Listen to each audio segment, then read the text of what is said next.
Bismillahirrahmanirrahim. Hari ini kita akan bincangkan bidang sirah, tajuk riwayat hidup Rasulullah sallallahu alaihi wasallam, buku teks buku surat 142 hingga 149.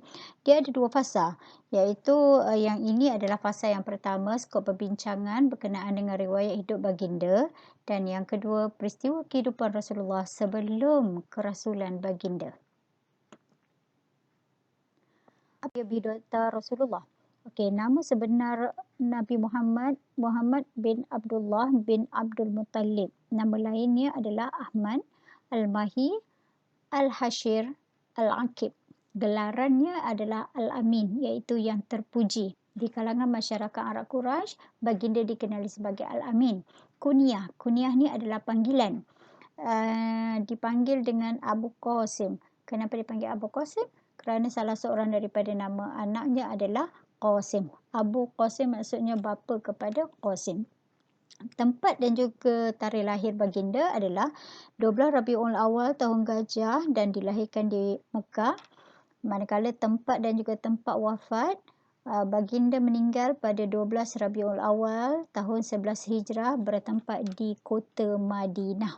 Lahir di Mekah, meninggal di Madinah. Okey, antara nama pengasuhnya adalah Suwaibah Aslamiyah dan juga Halimatus Sa'diyah. Dan antara isteri-isteri Rasulullah mempunyai 11 orang isteri. Dia khususiat ada pada Nabi Muhammad SAW sahaja, tidak kepada umat dia. Baginda ada 11 isteri, antaranya adalah Khadijah binti Khuwailid, merupakan isteri pertama Rasulullah, Zainab binti Jahsy, Mariatul Qibtiyah, Siti Aisyah binti Abu Bakar yang merupakan isteri yang paling muda dinikahi oleh baginda atas perintah Allah Ta'ala, Hafsah binti Umar dan juga Safiyah, yang antara isteri-isteri Rasulullah. Okay, apakah peristiwa yang berlaku sebelum kerasulan Sallallahu Alaihi Wasallam? Maknanya Nabi Muhammad ni, dia diangkat menjadi seorang rasul ketika usia dia 40 tahun.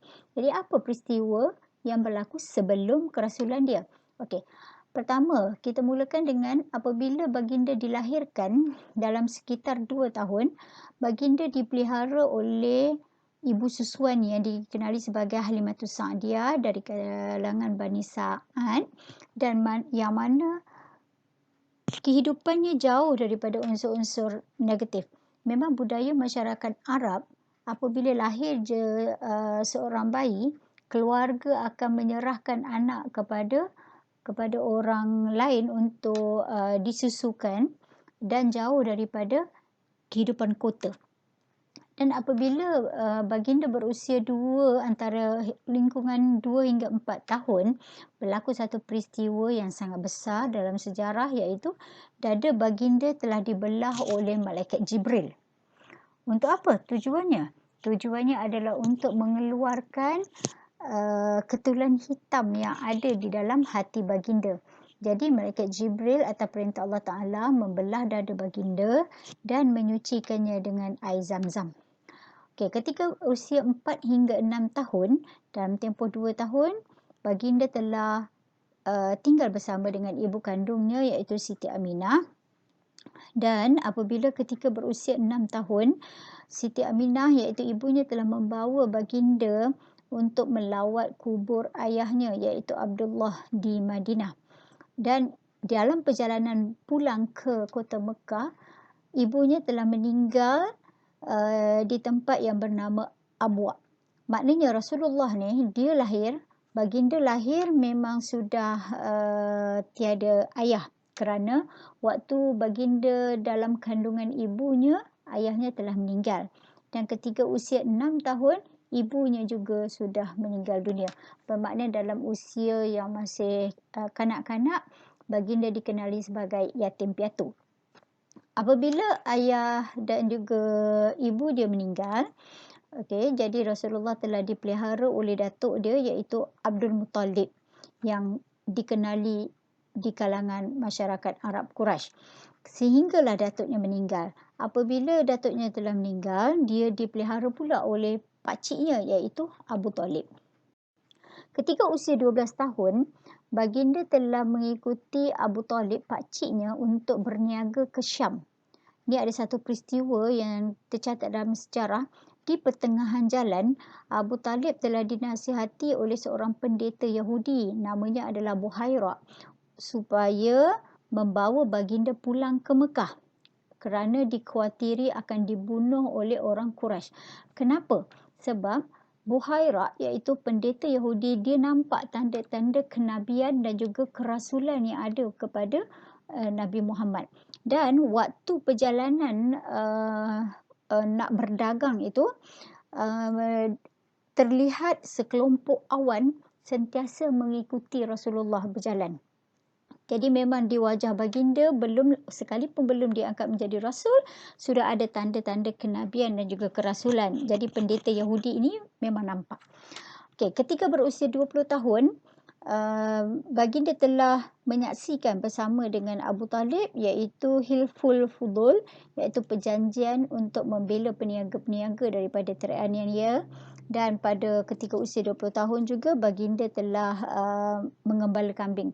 Makna pekerjaan yang pernah dilakukan oleh baginda sallallahu alaihi wasallam adalah satu, ahli perniagaan, yang kedua, seorang pengembala kambing.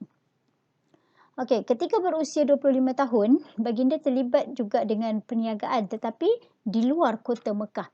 Baginda telah membawa barang dagangan Siti Khadijah binti Khuwailid, seorang wanita hartawan, dermawan yang memang sangat terkenal di kalangan masyarakat Arab Quraisy, dan mana barang-barang perniagaan ini dibawa ke Syam. Dan Rasulullah ini seorang yang sangat jujur, amanah dan juga bertanggungjawab. Jadi apabila Rasulullah dia berniaga, dia telah dibantu oleh pekerja Siti Khadijah iaitu namanya Maisarah. Maisarah inilah yang banyak menceritakan tentang sifat-sifat peribadi Rasulullah kepada majikannya iaitu Siti Khadijah. Jadi Siti Khadijah tertarik dengan peribadi yang ada pada Rasulullah. Jadi dia telah menyatakan kesudian dia, keinginan dia untuk berkahwin dengan Rasulullah melalui seorang teman. Jadi seorang teman itu telah menyampaikan hasrat Siti Khadijah ini kepada Rasulullah, dan Rasulullah telah menghantar pinangan untuk meminang Siti Khadijah. Jadi pada usia 25 tahun, Rasulullah telah berkahwin dengan Siti Khadijah. Dan pada waktu itu, Siti Khadijah berusia 40 tahun. Maknanya Rasulullah muda 15 tahun daripada Siti Khadijah. Okey. Kemudian ketika usia 35 tahun, berlaku satu peristiwa yang sangat besar di kota Mekah, iaitu Mekah telah dilanda banjir. Banjir yang sangat besar yang menyebabkan dinding Kaabah telah runtuh. Apabila runtuh, kabilah-kabilah Arab ini telah bersepakat untuk memulihkan, untuk membaiki semula Kaabah. Jadi Rasulullah turut serta dalam membantu memulihkan, membina Kaabah semula. Okey, jadi kemudian ada satu peristiwa berlaku tentang siapakah yang nak meletakkan Hajar Aswad di penjuru Kaabah. Okey, tempat asalnya.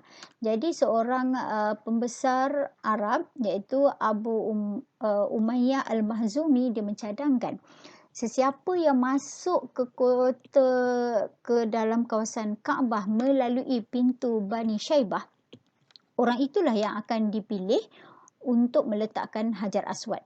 Dan didapati keesokan harinya, orang yang pertama masuk melalui pintu Bani Syaibah adalah Rasulullah SAW sendiri, iaitu Nabi Muhammad sendiri. Jadi ekoran daripada itu, semua ketua-ketua kabilah Arab bersetuju Nabi Muhammad dipilih untuk meletakkan Hajar Aswad.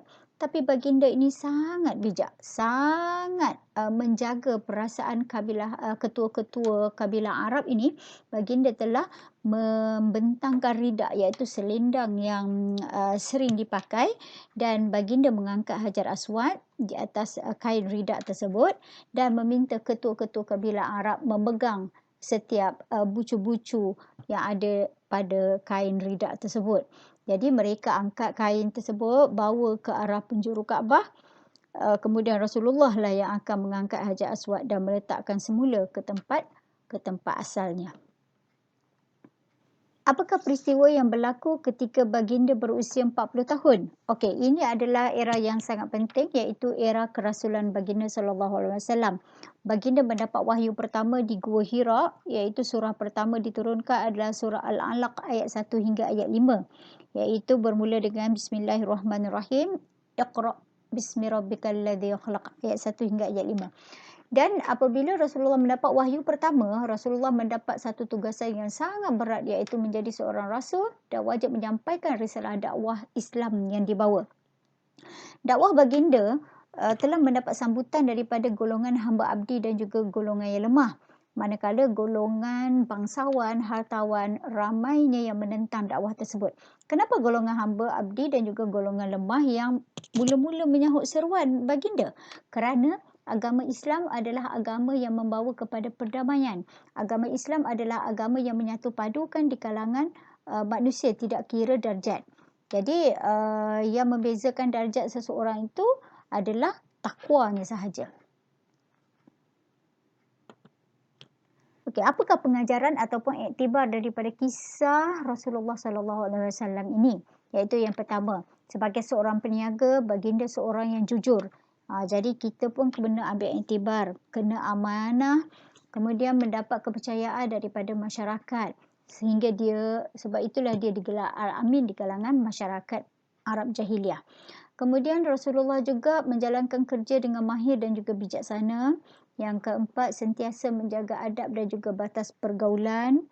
Kemudian seorang yang sangat tawaduk, iaitu peristiwa peletakan batu Hajar Aswad, sangat tawaduk. Kemudian baginda menerima amanah dengan penuh tanggungjawab. Yang ketujuh, mendamaikan kehidupan masyarakat. Yang kelapan, tidak suka dengan kesesatan masyarakat. Masyarakat Arab Jahiliyah banyak melakukan perkara-perkara negatif. Contohnya minum arak, bunuh anak perempuan hidup-hidup, berperang antara satu sama lain. Jadi sebelum Rasulullah diangkat menjadi Rasul, Rasulullah telah beruzlah, iaitu telah menyendiri, membawa diri berseorangan, berkhalwat di Gua Hira. Selama bertahun-tahun baginda turun naik ke Gua Hira untuk memikirkan tentang kesesatan yang dilakukan oleh masyarakat Arab Jahiliyah dan juga cara melakukan ibadah. Kemudian seterusnya, yang kesembilan, Rasulullah sentiasa bermunajat kepada Allah untuk memohon petunjuk. Dan yang ke-10, Rasulullah seorang yang sangat sabar dan juga istiqamah menyampaikan dakwah. Sekalipun dakwah baginda ditentang oleh masyarakat Quraisy, namun baginda tetap menyebarkan dakwah tersebut sekalipun ancaman yang dihadapinya terlalu banyak. Untuk perbincangan tajuk ini ada latihan yang perlu dilakukan, iaitu yang pertama, bagaimana anda membuktikan kecintaan kepada baginda sallallahu alaihi wasallam? Yang kedua, terangkan 4 akhlak Rasulullah dalam peristiwa sebelum kerasulan Nabi Muhammad sallallahu alaihi wasallam. Itu saja untuk penerangan bahan slide pada kali ini. Assalamualaikum warahmatullahi wabarakatuh.